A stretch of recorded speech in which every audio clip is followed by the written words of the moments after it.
Welcome to episode 36 of the Burnout Expert Podcast. Today we have with us Rayne. Rayne is a proud mother of 3 children. However, her journey as a mom was intertwined with the overwhelming battle against burnout while she was facing challenges with one of her daughters when they began grappling with mental health issues. It's interesting that these episodes are coming together because we just had one a couple of episodes ago as well about the struggles of raising a child that was similar to mine of neurodivergence. And so we're bringing you another version of the ways that parenting can be very, very tough on us. So Rayne's daughter, her mental health crisis had a very profound impact on Rayne, stripping away her personal joy and her inner peace while also straining her relationship with her daughter as well as her other children. It was an agonizing position for any parent to be in, and it was a place that reverberated through every single aspect of her life. Triggered by the circumstances, her own anxiety became an adversary, blurring the lines between that cause and effect. And she found herself succumbing to its suffocating grip for an extended period, allowing it to almost take over for a while. However, slowly but surely, she did begin to reclaim her sense of self. And Rayne embarked on a journey of self-care, embracing various measures to heal and restore her well-being. This profound personal experience served as a catalyst which reshaped Rayne's career trajectory to where she is now. So today she stands as a hypnotherapist, Reiki master, physical therapist, armed with over 2 decades of experience and a wealth of knowledge and expertise. Her calling lies in supporting mothers who find themselves navigating the challenges of raising children with mental health struggles. Through her compassionate guidance and expertise, she empowers these mothers to shed their burden of guilt and frustration, granting them the tools and confidence to navigate the daily hurdles that they face, all while ensuring that their families receive the utmost care and support. So, Rayne, I am so thankful and grateful to have you here today. Thanks for having me. All right. So let's dive in. Okay. No other way to get into this. So where do you want to start? This is your story. After read, what calls out to you? Sure. So I think the biggest thing was, not being prepared on how to handle it when it's your own child, right? Yes. Working with special needs children for most of my career, that was entirely different perspective than when it's in your own home, right? It's just entirely different. So not being prepared was a big thing, not knowing that, I feel like I have 3 kids. My youngest she's 8 and she has some anxiety, and I feel so much better prepared to handle her anxieties versus when my now 17-year-old started. She was probably about 8, or she was younger in reality, but when it got really bad, she was about 8. And just being completely, thrown off and not having any idea. It was a complete 180 shift in her personality, and just such a major change that seemed to, at the time, come out of nowhere. But in retrospect, it wasn't, it just seemed at the time that it was. So yeah, I think that was probably the biggest thing. And then having to completely alter everything in our lives to deal with, we're not going to school anymore, being in and out of hospitals, in and out of treatment, all of those types of things. So that's what started me on leaving, obviously changing careers, right? Like I stopped working to stay home with her, and we homeschooled. It was for about 5 years, I would say, all through middle school, the end of elementary school, and then COVID. So that was actually for her, where most kids are struggling with the whole we're going virtual. For her, it was like, oh, I can go to school. That was her freshman year. She's like, I can go to school from my bed. I can do this. And so that's kind of what helped her start getting back to, we're gonna go to school.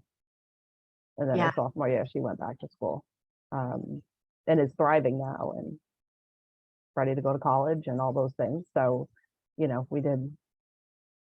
It was a long 5-6 years where I didn't think there was ever going to be a light at the end of that tunnel, but but there is, and there can be. It just. Yeah. And it's interesting that you said that when the big pieces hit of her mental health struggle, at the start of that, you thought, and I'm paraphrasing what you said, so please correct me if I am wrong. You said that it felt like it changed almost overnight. Like it felt like all of a sudden all of these symptoms came, but as you started learning, you started seeing symptoms that were actually there beforehand, coming, slower into place before that big shift happened. Yeah. Is that correct? Yeah. Yeah, that's correct. And she has OCD, and she probably had a little bit of the panda version where it is due to an infection or whatever.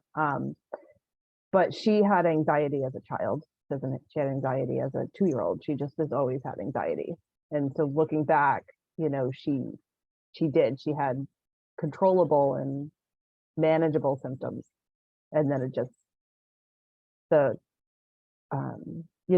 it's easy for me now to go back in retrospect and be like, oh, this is when everything happened and this is why. Whereas at the time you don't know, right? But it was definitely the hormonal prepubescent thing. She has PMDD. So like all of these things came into effect. And at the time we had no idea what the hell was going on, right? Which is like, PMDD. Do you mind explaining what PMDD for the? Sure. It's premenstrual dysphoric dysfunction, or Mm-hmm. let me look up exactly what it means. I don't remember off the top of my head. It is, but it's not going to tell me.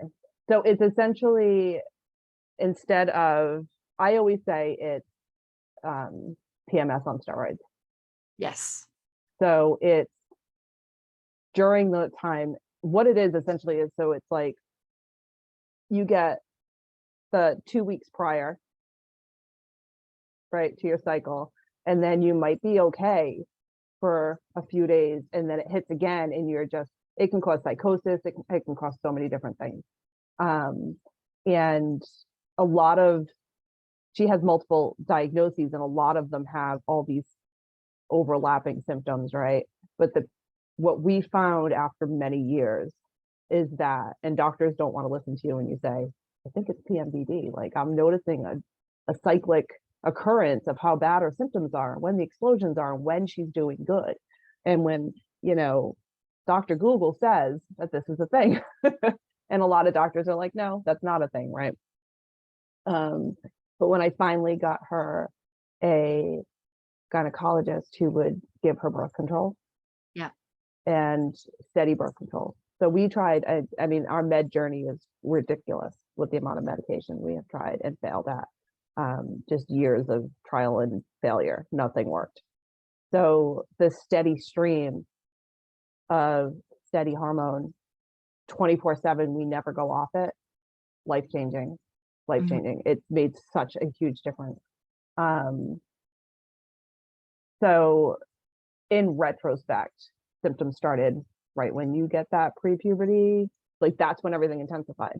It was those years of hormones are coming in, and until we got the hormones under control, none of the other medications touched anything. It was just, she had adverse effects to every medication we tried. Yes. And I see this with a lot of clients that I work with as well. And interestingly, like one that I was working with just this week, where as well, when they were younger, everything was off with their cycles and stuff. It didn't go into PMDD. Is that what you're saying? Yeah. It didn't go into PMDD. But the doctors just instantly put them on birth control as well. I know for me, that happened within a year of me having my cycle when I was younger. And the more that we start diving into this research as well, and into the way that the hormones are really working, stress can play such a huge part before that. So if we start looking, and even me working with first responders, with males, so I'm not even talking about females and their cycles, we're talking about males in just even the way that their estrogen and testosterone and well, all the stress hormones. So there's all this whole way that stress hormones flow. And at the very bottom of the stress hormone pathway is where we get the testosterone and the estrogen. So if there's even a problem happening further up in that pathway, then, and how I describe it sometimes as well is like a mountain. And at the top of the mountain, we have pregnenolone.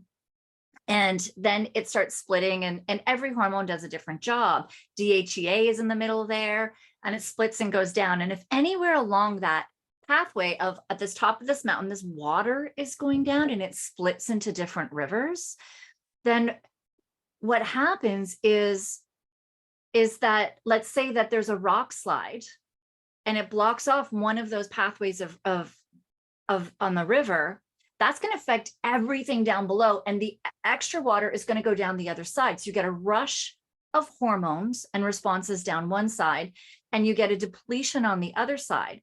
And when doctors as well sometimes are checking the tests, if they're not doing one to test the entire pathway and see where in that pathway are things off, then they're only looking at the bottom. So I don't know how many men that I've worked with where they are told, oh, you have low testosterone. Meanwhile, it was something further up the pathway that was lowering their testosterone. So when they're getting testosterone injections, and I'm using this because it's an easier example than females. When they're getting those they're getting those testosterone injections, it's, imagine that mountain, it's going down and it's continually pushing.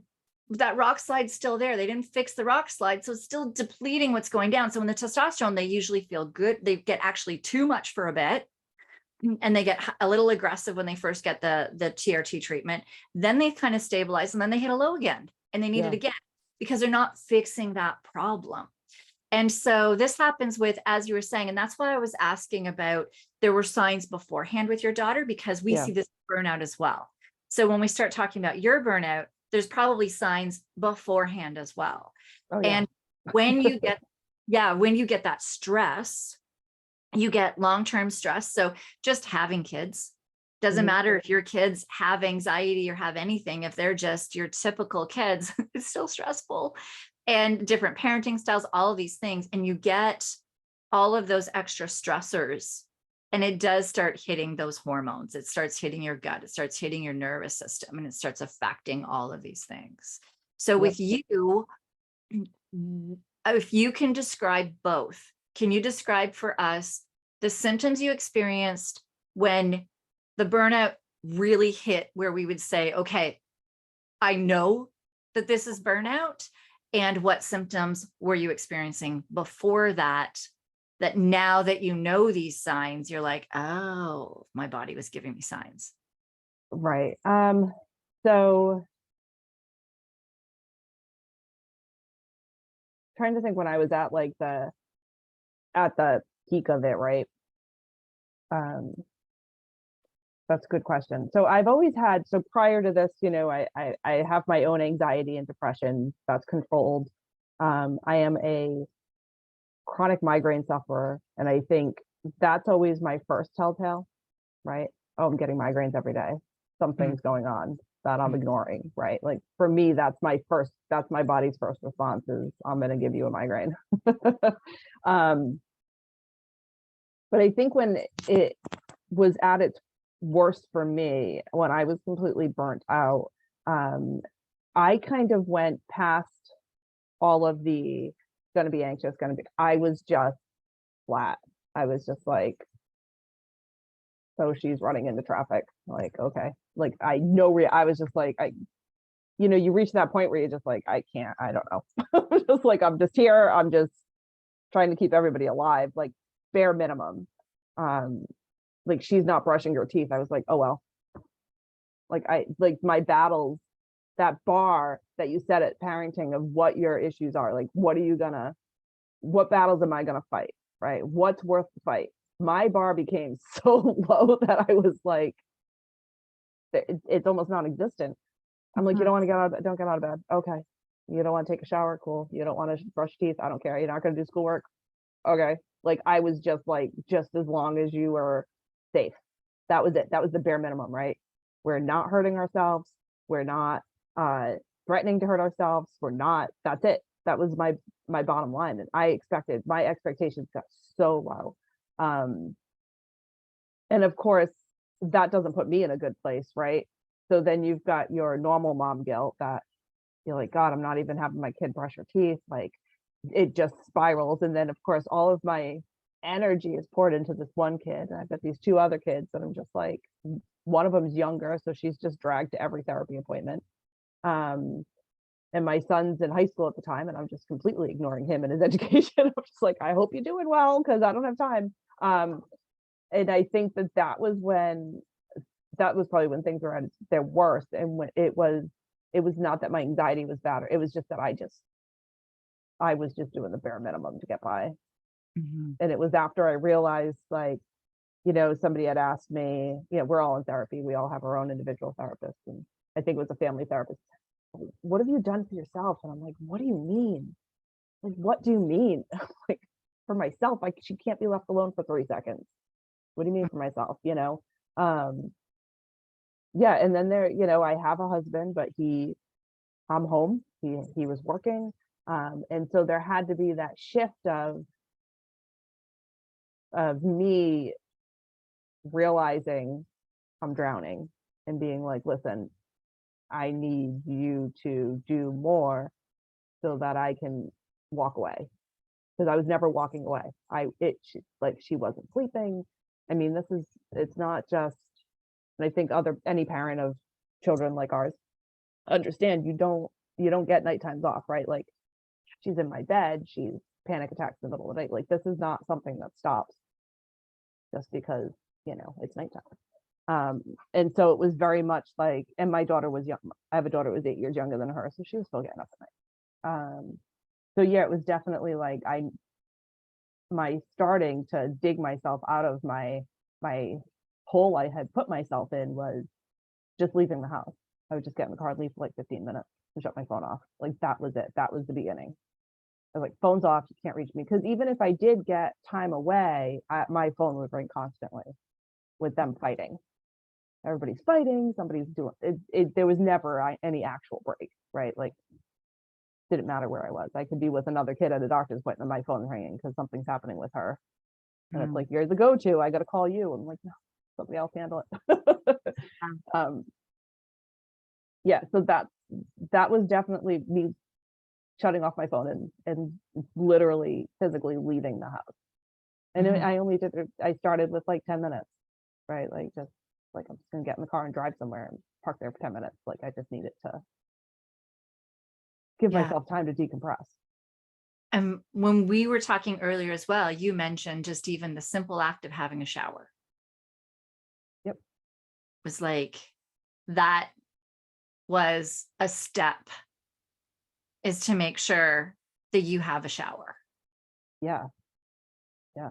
Which we think, so before kids, I remember this. I used to shower every single day. Of course. Like, coming into the shower and hey this, hey that, whatever. Like, it was just, I didn't have to lock or shut the door. Like, it was just, I so took for granted how easy it was to have a shower. Yeah. Until I had kids, and especially until I had a kid as well, that from previous episodes, people do know that it does need more help in certain things, and anxiety. And as my husband says, he's my magnet, right? Yeah. He's there beside me. And we have a cat now that's a rescue cat. That same thing. It's like it's like my husband will be beside me and trying to get him off of me to pet him. And he's like, nope, he's not leaving my chest. Yeah. And you don't get those breaks. So having that shower when you are in the middle of the muck, depending, even if it's like having, like, when the kids are really, really young, before any mental health problems come too, just having a shower is sometimes tough. But when we're even having more severe things happening in our house, stopping to have that shower becomes less of that priority. And it's also not as much of a release too, when you're still being called when you're in there. Yeah. Yep. Yeah. So you mentioned as well, when we were speaking before, about some hormone issues that you were having as well. So it wasn't just your daughter, you were also having hormonal struggles. Yeah. So during this time I've always had hormonal issues. And so during this time, I actually ended up getting a hysterectomy. Mhm. I had gone just for a routine appointment, and I had something called I've had so many strange issues in general, but I had a descending fibroid. It's just mean the fibroid's like blocking something important. So they're like, well, let's just biopsy it just in case. And the biopsy came back bad. And I remember getting that call, that they were like, listen, it's not good. You've got, we're sending you to an oncologist. Your biopsy was bad. And it was the same day that my daughter had been admitted inpatient. And I just remember and it was, I want to say like a week before Christmas. Like it was just, I was like, oh my God, I can't do this. And I just remember how hard that was. And I was like, this is like, what else? Right. You get to just, what else? And so, yeah, I mean, I had to have a hysterectomy, and then obviously you have hormonal issues after that, for sure. And I see for myself, I see functional medicine doctor. I've brought my children to them. Big fan.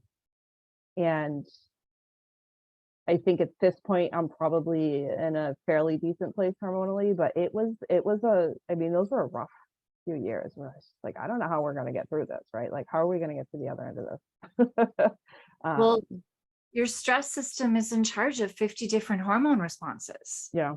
And when your stress system is overfiring all of the time, and you're not able to heal and repair with normally it's your natural melatonin kicks in, and then it's kind of this cascade effect of the rest of these hormones are supposed to heal and repair. But if you're not able to sleep at night, you're not able to get to the point where any of these hormones can heal and repair and do what they need to do, then it becomes this complete hormonal mess. Yeah. As well. And your body had eventually gotten to the point where it had enough. Yeah. So, I was, I guess, and it's ridiculous, but I was like, I'm going to be in the hospital, so I guess you guys can't bother me. I was like, isn't that crazy? Yeah. That I was like, I'm still not good. Getting to the hospital is where you're like, okay, maybe I'll get like 5 minutes to myself now. Yeah. Yeah. It's crazy that you're saying that, but it's so true when life is going by at such a pace and you can't catch your breath. So Yep. You worked really hard, advocated for your daughter, have gotten her to a point where she is getting back on her feet. Yes. At what point did you start working to get back on your feet? Before she got there, for sure. So I would say it was all around the same time, right? So I had surgery. She was inpatient. When she came home, all of these things, because after inpatient, you go back into the hospitalization programs. Like she's just been in and out of so many programs, but so we're back in this program, and it was definitely like we're in family therapy. And that was when they were like, you need to do something. And I don't think I had my own therapist at that point. I think that's when I decided, okay, I need to go get my own. And at the time, it was very much like, I am going to hours and hours of therapy for her. People are coming into my house for her. We're going to family therapy. My youngest they're all in therapy. So I'm like, I'm constantly going to these appointments. I don't want to, it was just another thing to add to my plate. Right. And eventually I was like, okay, well, I'm just going to add it to my plate, I guess. And, the first couple of times I was like, God, I'm leaving the house for an hour. This is fantastic. But getting yourself to take that step is not as easy as you would think it is. You're like, I have 5 minutes to myself. I'm just going to stare at the wall. I'm not going to do self-care. I'm just going to sit here and stare. And, making those first few steps to just switch any of that free time to self-care, any of that free time to care for yourself, and then slowly making those times larger. Like, no, I'm leaving for a full 3 hours, shut my phone off. You guys need to deal. Like, just taking those steps. It's hard, but once you get going and once you realize that there's a benefit to it, then it becomes easier. Then it becomes, okay, this makes sense. Of course, I can't keep pouring from an empty bucket, right? Like, Right. yeah. I want people to understand as well that when you're talking self-care, it's not like I'm going for a massage. I'm No. going, right? Like, and that's the thing is I do hear from certain people that it's like, well, I should go and have a massage that's relaxing or do these things. And I'm like, well, there's so much time cost to that as well, which if you can't even give yourself 5 minutes, but it's finding that 5 minutes of what can you even do in those 5-10 minutes, which has now brought you up to 3 hours. Right. But it is, I know for me too, it's like, I'm going for a walk around the block. Yeah. A walk. Yeah. That's a big one. And even though my son is like, Mommy, where are you going? How long are you going to, what are you going to do while you're there? Why do you have to go? Why can't you stay here? And it's like, and I know that it's working him up more and more that I have to get out as fast as I can. I have to almost sneak out, and he'll sit by the door and wait for me to get back sometimes. But my husband says that once I do leave, he does calm a little bit himself as well. But until I'm back in the room, and it's like, that's a pressure on us too. Yeah. When they are relying so much on us, and even us getting the break, they're not even able to always let go of that break either. But the more frequent that I do it, like he's pretty cool now. I'm like, I'm going for a walk around the block. He's like, okay, how long will you be? I'm like, his voice has changed in how he says it. I'm like, I'll be 10 minutes. Okay, see you soon. And that's it, right? Like, yeah. But it was because I kept doing it for 10 minutes that he realized I was coming back. He realized he was okay in those 10 minutes. And then I extended it. But it doesn't have to be these big leaps either. No. Because sometimes those big leaps stress us out as much as the kids out, almost at the start as well. Yeah. Well, and you don't know what you're coming back to either, Mm-hmm. Yeah. Yeah, there was definitely that time when I was just like, had to stop being my husband's crutch, right? Like, no, you need to manage. Stop calling me. Yeah. You deal with it. Like, stop involving me when I'm not in the room. Like, just let me step away. But yeah, definitely started off very small. Yeah, absolutely. So you've gotten through that, and then you used a lot of your background with, you already had at this point, I believe, hypnotherapy background. You already had some physio and stuff. And I'm not sure when the Reiki came in, but you've used your past education now and everything that you've learned to help now not prevent completely, because they're coming to you when they're already in a state of like, holy crap, what just hit me? Like, what's going on in my house? What is going on? But you're able to take them from whatever place they're at and start giving them some relief. So if you were to go back, well, not go back, if you were right now talking to a client that came to you that was like, holy crap, everything that you just said is me. Like, I can't even get that 5 minutes to go out. I can't do these things. Like, this is just overwhelming to even think of. What would you say to them? How would you work with that client? Yeah. So, a lot of it is dependent on the specific client and exactly what they're going through and what their biggest issue is, right? Because for some people it's, well, my kid, for me, one of the biggest things was school refusal in mornings. That was so bad. But really, we just figure out what the issues are. I give them strategies first for the day-to-day things, right? So your mornings, sleeping better, learning what your triggers are yourself and how to deal with your own triggers. So when your child's triggering you, you're recognizing it and And able to. why is that important? Yeah. Yeah. So, you're, say your kid, for me, it was my daughter would get into these, woe is me. Oh my God, life is so terrible and nobody knows what it's like and nobody takes care of me and it's so terrible. And that would trigger me because I grew up with a narcissistic parent, right? So for me, I'd be like, and I've always known this is a trigger of mine. So I would just be like, listen, I'm walking into the other room because I'm going to get way too mad. So it's important to know what your triggers are. And a trigger is something where something happens and your reaction is over the top, right? So say you were bullied as a kid and they used to call you stupid and your daughter's like, you're so stupid. And then you're triggered and your reaction's way up here. Then they're going to match you up there. So it's important to know what your triggers are and to be able to learn how to work through those separately in a way so that when they happen, you're like, this is me. This is me reacting. This is not what they're doing. This is not the correct response to how they're acting, right?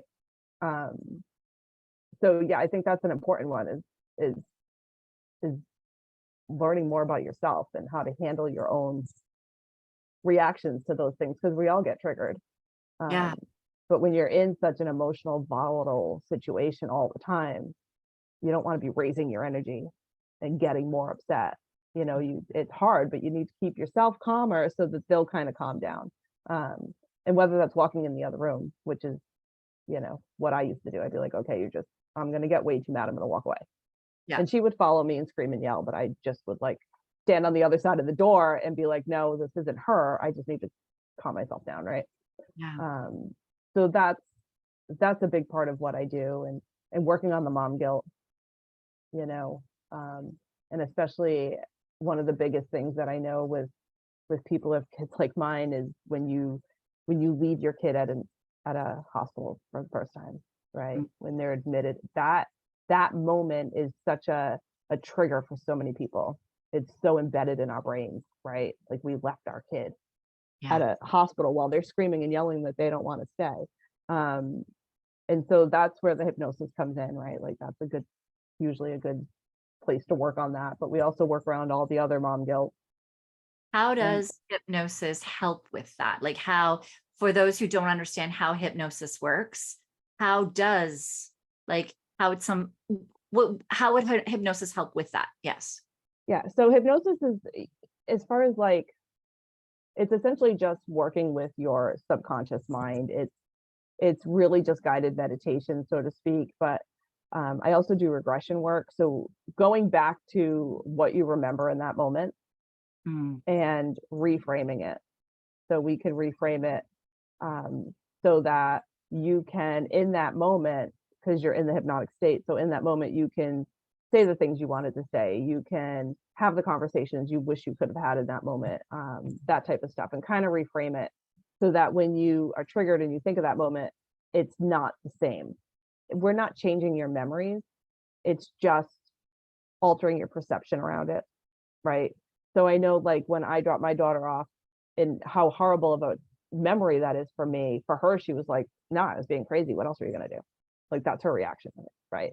It wasn't a big deal to her. She was, as much as in the moment, she was so upset and hanging on my leg. Like, to her, it was like, well, because it was a medication reaction. I was like, no, I was being crazy. What are we going to do?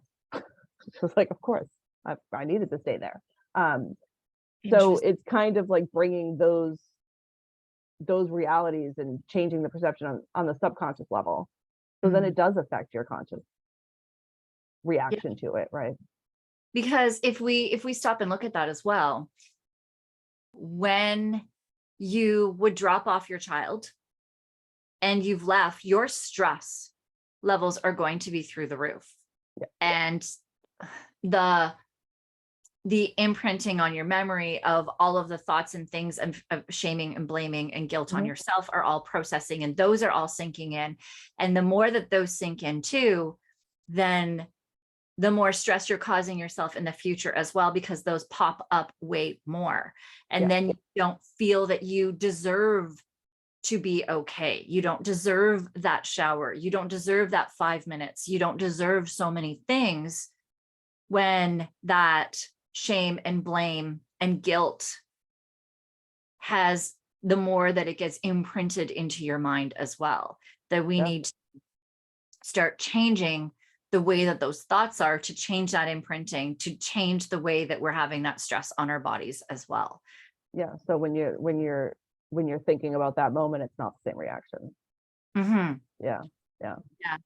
I haven't done the hypnotherapy, but I have worked with different, like in therapy as well, with some of I have certain memories of childhood, a couple of different memories. And the reactions I had then, I can go and, like, as I'm thinking of that memory right now, it's so different. Like, I'm not triggered at all anymore, bothered by it anymore. I know that I've worked through it, and I know where I am now and how I've gotten out the other side of that. And I almost look at the other people in there almost with pity and shame, because I know what caused them to react the way that they did or do the things that they did, and made me feel the way that I felt. But they haven't worked on any of that. Yeah. So it changes the way I look at that whole scenario. And we used to do that with first responders as well. That's where those traumas hit with them too. And being able to go into those traumas and change the way that they are affecting you. They're not going to be ruminating. What's the word? Ruminating, right? Ruminating. There you go. Ruminating. They're not ruminating in your mind anymore.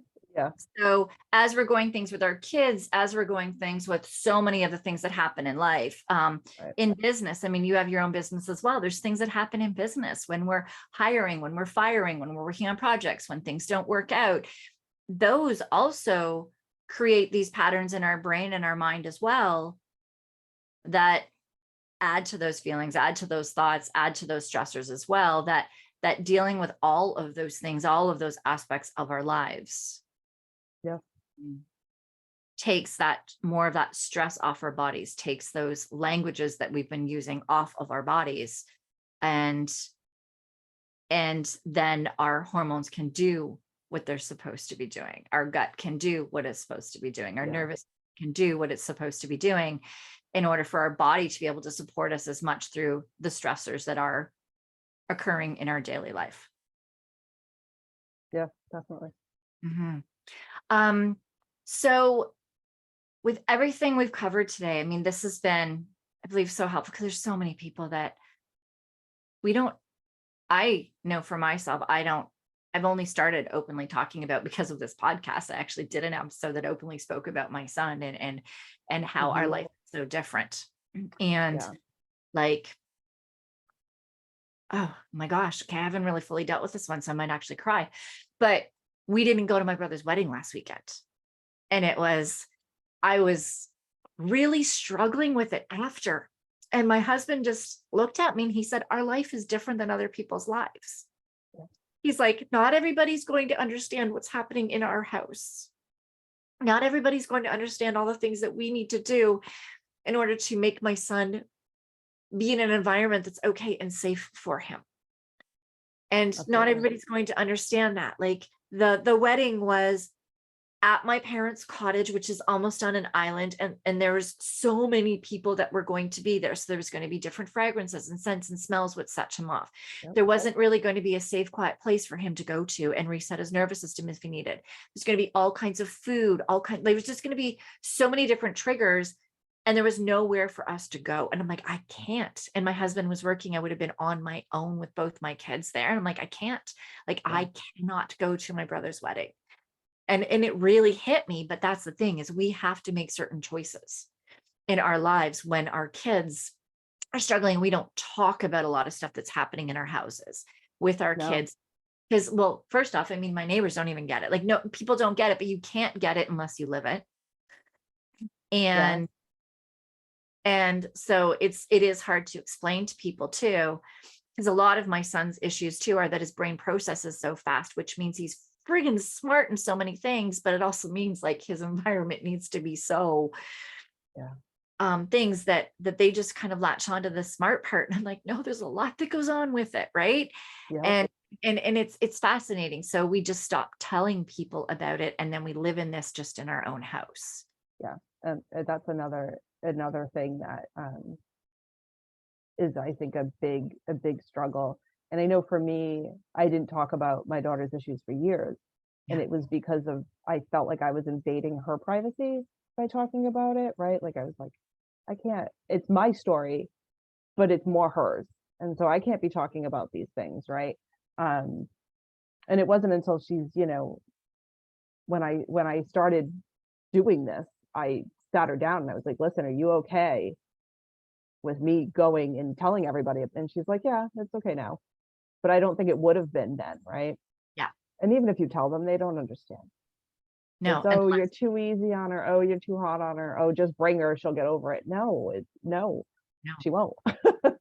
And that's where too, in my podcast episode, I said the other day, is like when my son's nervous system is firing so much and he's standing there yelling at me out in public, I usually go down to his level. So where I'm at eye level with him, and he has to yell. He has to yell. He has to get it out. He has to do that right then and there. And once he's done and that cortisol has released in him, and he's there, he's pretty much running into my arms then. Yeah. And then we're trying to figure out, okay, what just triggered you? And people don't, they just see that I let him sit there and yell at me.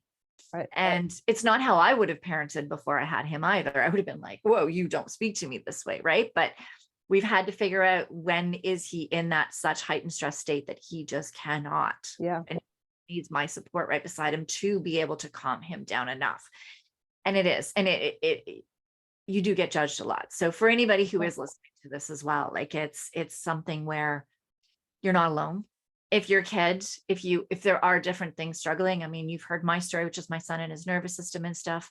For you, it was going to suicidal ideations. Yeah. And she would, yeah, I mean, there were moments when she would be bolting out of the car and all sorts of things. Yeah. And it is a lot like, oh, you're too easy on her. I'm like, I'm not too easy on her. Right. Like I'm not. She's sitting outside crying in the rain. I'm not Right. being too easy on her. I'm just letting her do it. I'm not going to make her come in the thunderstorm. She can sit out there. Like that's what she needs to do right now. Like Right. I'm just, yeah. Or not making her go to school. And she's so smart. She should be in school. I'm like, she can't. Right. She Yeah. can't. My son too, I pulled him. Well, he's fully out this year. Last year he was pulled out 2 days a week and he still didn't make it always the other 3 days. He either couldn't make it to school, or I'd even get calls from the teacher going, oop, he's exploded, or he's about to explode. You need to come get him before he explodes. I'd be like, away, right? Like I'd drop everything, rush to the school and get him before he exploded. Yeah. Because what are you going to do? Right. And then, I know with my daughter, there were times when she was first diagnosed with OCD, they're like, well, you got to make her go to school because OCD is all about exposure, right? Which is completely counterintuitive to everything that you want to do as a parent. Yeah. And she couldn't do it. No. She would go, and then at the end of the day, she was just so out of control when she got home because she would just sit there and hold it in and then just explode and turn into a different person. Yeah. She wasn't learning anything. Mm-hmm. Her anxiety was so high the whole time. She wasn't gaining anything from being there. It was just, and that was if I could even get her in the door. Right. Yeah. Yeah. And my son as well, like I could not have a noise in the house once he was out of school. And we were told too by our therapist that did our psychoeval. She's like, you need to keep him in school because it's going to get worse. And I'm like, but it was interesting because I did take him out those 2 days and there was a difference in those 2 days in him, but I still couldn't make a noise. I couldn't make a sound in the house because it was just too much it was too much stimulation. And now, I don't know, there's another kid. He's like loud, banging on things. And we're like, you never used to be able to handle any of these noises before. And now he's making them himself.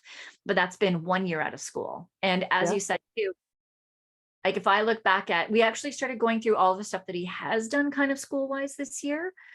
And I'm like, okay, we actually have done quite bit, but her main focus has been therapy, Mhm. making sure he's okay, making sure he's understanding his nervous system, making sure that he's like can regulate himself, and days that he can't, we're teaching him, okay, this is your self-care stuff that you do. Okay, we're going for walks. Okay, we're doing our breathing.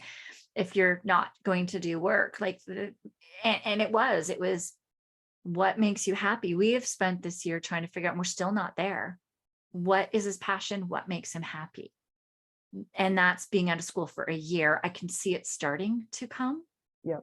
but he's not there yet. And had we kept him in school, Yeah. we'd probably be in your situation. Yeah. Traditional school is not for everyone. It's just not. It was, yeah. So I know we could go on for Yeah. hours. I could keep with this. So, Yep. yeah, no, I just want any parent listening to this to know that,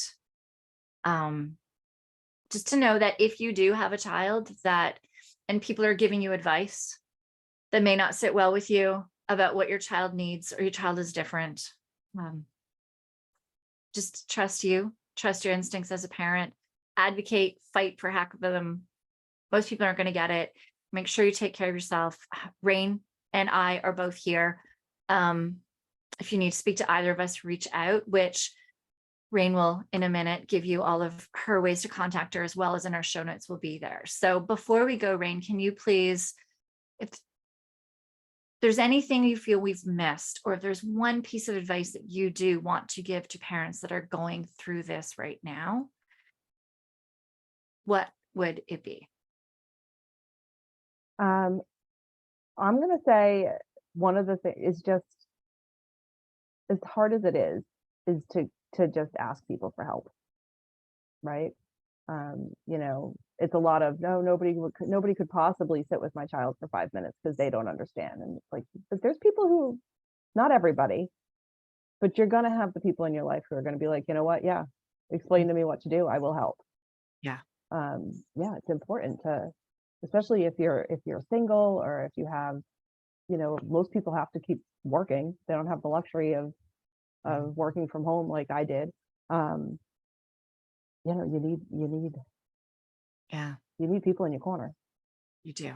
even if Yeah. it's just while you shower, like when you had a newborn, right? Like, you need somebody to come hold the baby. You're like, I still need someone to come hold the baby. They're 15. Please come over and hold the baby while I take a shower. Yeah. You'll find somebody. You might have to ask a few, but you'll find somebody who will be willing to help you out. Yeah.